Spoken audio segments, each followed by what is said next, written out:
As a web developer, one of the most important things you need to learn is technical SEO. Technical SEO is very important, especially for publicly accessible websites like e-commerce websites, blogs, and so on and so forth. Before we dive into the code, let's understand what technical SEO is. It is about optimizing the structure of a website to ensure search engines can crawl, index, and understand it properly. There are quite a number of things involved when we talk about technical SEO. Aside crawling and indexing, there is also mobile friendliness, clean URL structures, XML sitemaps, and so on and so forth.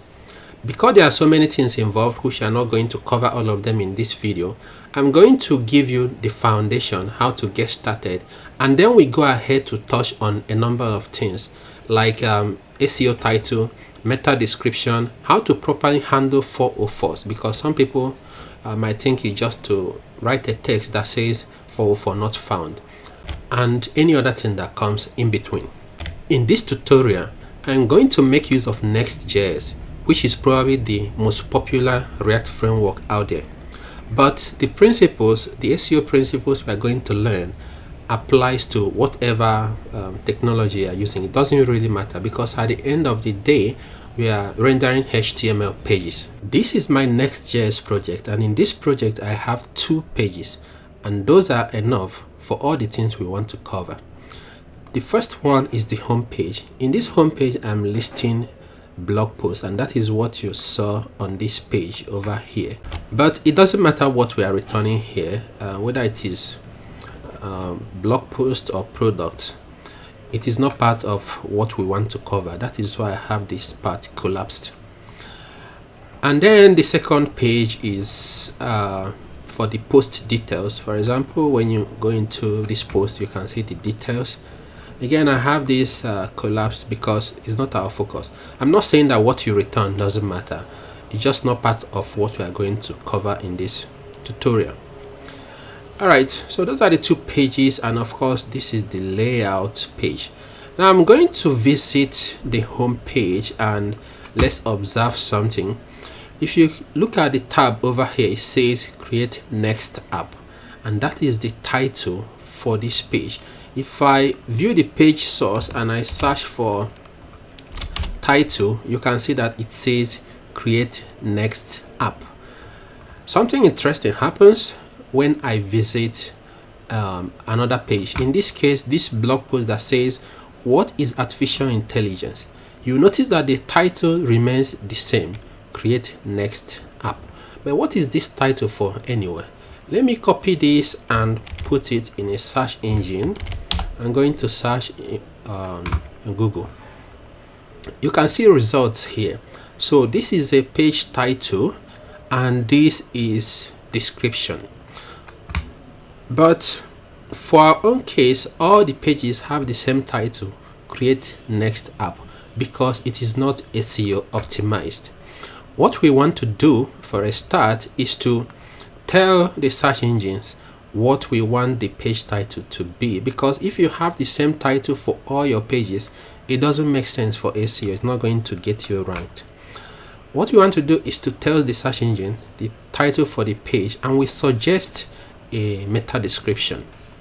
So starting with that, I will head over to the home page. Let's see how to add static metadata.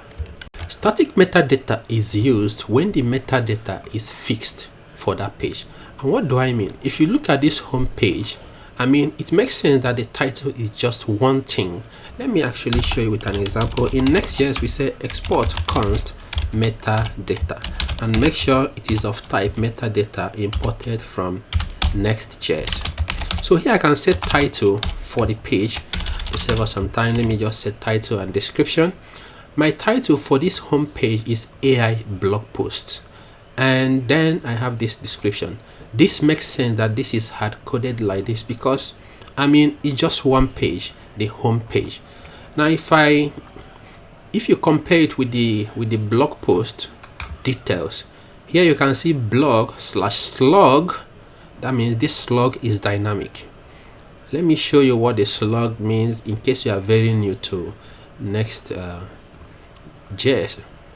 or coding in general. So this is the slug, and if you notice, for each post the slug is different and unique. So this is the slug for this post, this is the slug for the other post.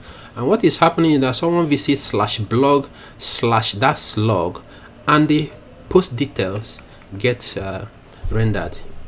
Aside that, you also notice that the title and the content, other things are different for each blog post. So it wouldn't make sense to come over to this blog post details and hard code the title and meta description. Now back to the home page. Let's see the results before we continue.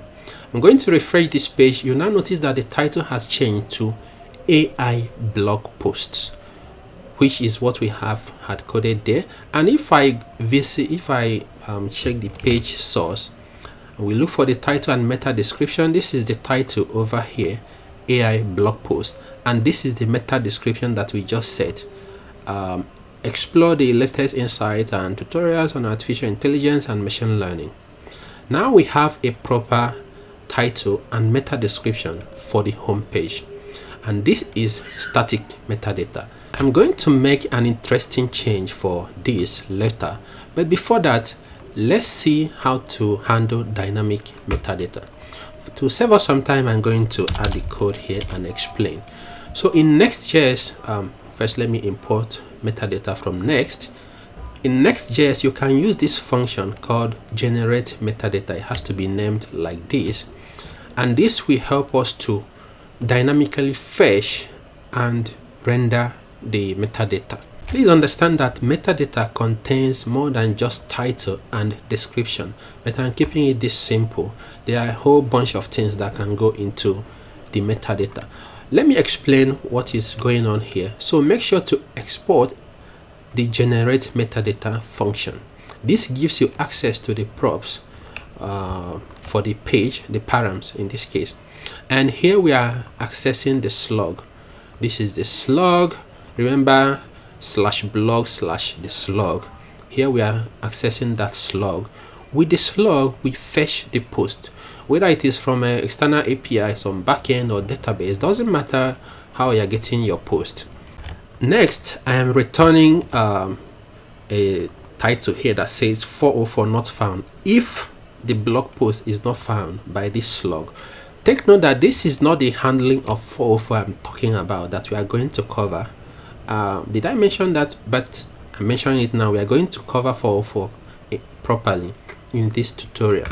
But I'm returning because, you know, I cannot try to access anything from that post if it doesn't exist.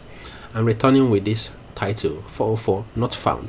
Finally, I'm returning the metadata over here. Title, which is the post SEO title or post title if no specific title is set for SEO. What do I mean by that? In most cases, you can see, let me see if I can find a good example, most likely from a blog post. How does ChatGPT work? I'm going to paste this over here and let's see this guy. No, this is not giving me what I want. Let me check the second guy. Okay, this is perfect. You'll notice here that what the end user will see is what is ChatGPT. But in the search engine, you can see what is ChatGPT, everything you need to know. Now let's go back to this page and look at the tab over here. It says what is ChatGPT, everything you need to know, and then there is this pipe symbol and the name of the website. You can see that the title that the user sees is different from what search engines are seeing. Not really seeing, but what the search engine used. So this over here on the tab is the SEO title, the title that is set in the head section. Please understand that I'm not trying to say that you must have SEO title and then post title. I'm just trying to show you different examples.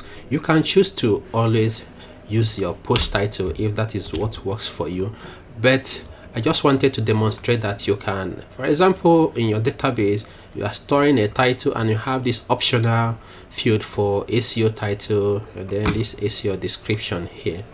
you have already seen how this can be useful if you want to maybe further optimize the SEO title but leave the post title more user friendly. I'm going to visit the post details again. I'm going to visit what is artificial intelligence.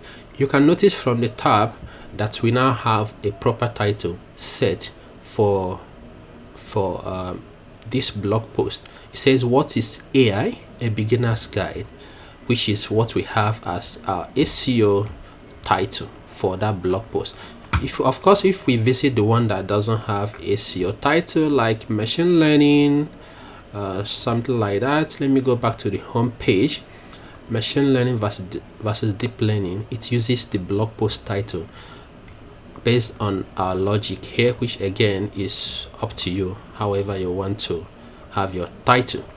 And now if I inspect this page, let me go back, and I think this one has both title and description. If I go to the title, it says, what is AI? A beginner's guide. And you can see the meta description over here, the meta description that is dynamically generated. So guys, this is how you can do dynamic metadata in your Next.js project. Now I'm going to talk about handling 404s. If you look, not look yet, let me just add something that doesn't exist as the blog. I'm trying to visit a blog post that doesn't exist. What do we have? A text that says 404 not found. Where is this text coming from? Let me expand this so you can see I have a text here. Let me remove this and refresh the page. It says not found. What is happening here is that I am returning a text that says not found, but technically this is incorrect. Returning a text like this is incorrect because let me go to the network tab. For example, I'm going to inspect this page and I'll go to network tab. Going to reload this page. You will notice here that everything looks fine. There's no issue. So we have status codes 200. To the browser, to the search engines, there's no 404 that has happened. Everything looks okay. Now this is horrible. If, for example, if someone visits a page that says what is ChatGPT and happens not to exist, and this is our explanation of what is ChatGPT, you can see that this is horrible for SEO. In other words, this is not how you handle 404 not found. By the way, this guy over here will appear in the tab, so it says 404 not found, and that is what the heck, that is coming from here. And then the text on the page is from this guy. The way you handle 404 in this case is to return proper HTTP status code.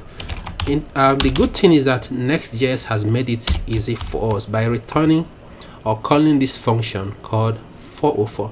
I think it returns never, so it doesn't really need a return, but because we want to use this post down here and TypeScript is going to complain, of course, that's why I'm doing return 404. By calling this function, we return proper HTTP status code. All right, so I'm going to first thing is that the default 404 page is shown instead of that text I have over there. But if I go to the network tab again and reload this page, you notice that now for this URL the response is 404 not found. Now the browser, the bots, search engine, whatever, they understand that this is returning a 404 HTTP status response. Now is the time to tweak our SEO title a little more. Let me go over to this and see if I can find some examples. Actually, I'll go over to this page we saw before. You notice here it shows the page title, but it adds the website name at the end of it after the pipe symbol. And if I view this page source and search for the title, you will notice it here that after the page title there are this pipe symbol and then the name of the website. we want this to appear after each title. It's a common thing that you see with websites. After the title, the name, a separator, and the name of the website at the end. You might be thinking that what we need to do is to go to each page everywhere we have a title and add that guy to something like this, plus maybe let me use horizontal stuff like this, and then the website name. But this is very difficult to manage. In Next.js we can use should I say sort of template to accomplish something like this. So what I'm going to do is this is the default title and description we had before we started setting the right ones. This is in layout file, layout.tsx. So of course this is wrong, we don't need this. What I'm going to do, however, is to add a template that is going to add that suffix of website name to the title. And the way you can do it is this: instead of making the title a string, which doesn't make sense here anyway because this is layout file, and for better SEO I don't want to have the same title for all my pages. As you can see, we already set proper titles for each of the pages.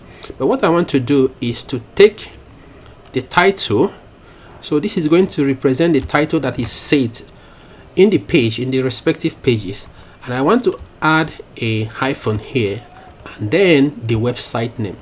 Whether you have it hard coded here or you are reading from environment variable as I'm doing here, doesn't matter, but read from environment variable, because if you for example want to reuse this code for a different website, you don't want to forget hard coded website name.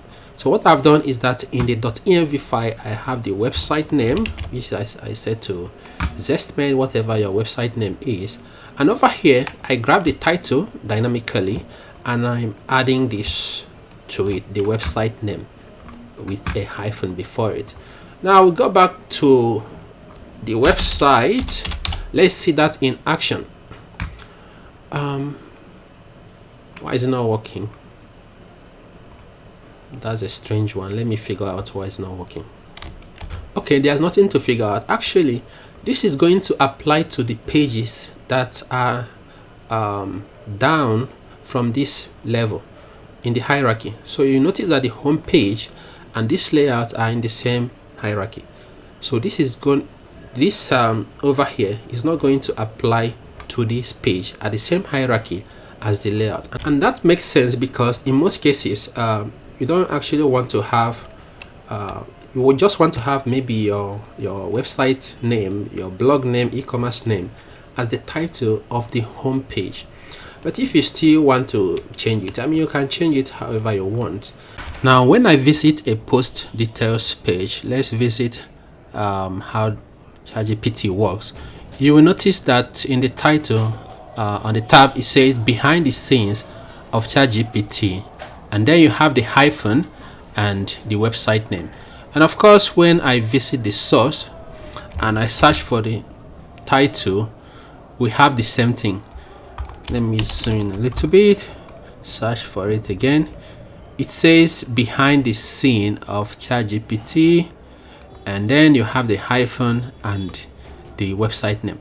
This is actually optional in case you don't want to have something like this for all the titles on your website. It is just up to you. Okay guys, I believe that with this tutorial you now have a strong foundation to start building applications that are technically SEO optimized. Until next time, enjoy coding.